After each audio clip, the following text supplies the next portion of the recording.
శంకర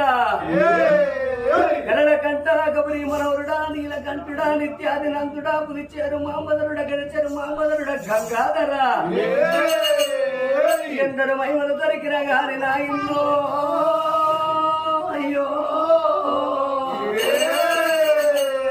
విమలవాడ రాజరాజేశ్వరుని మహిమలు ఎవలకు దొరకయ్యంగా ఓ పెద్దల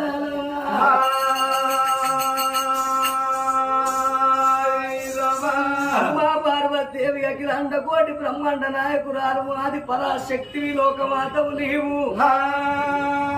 మమ్మాయి తల్లి మమ్మేలుకో లోకమాత ఓ తల్లి పార్వతీదేవి ఇద్దరు కొడుకులు పెద్ద కొడుకు వినాయకుడు చిన్న కొడుకు కుమారస్వామి ఉండగా ఏరుగా ఎల్లమ్మను ఓడిగట్టుకున్నావు నల్ల ఓషమ్మను ఓడిగట్టుకున్నావు నా తల్లి పార్వతీదేవి నీ ఇద్దరు కొడుకులు ఉన్నట్టుగా నాకు ఒక్క కొడుకు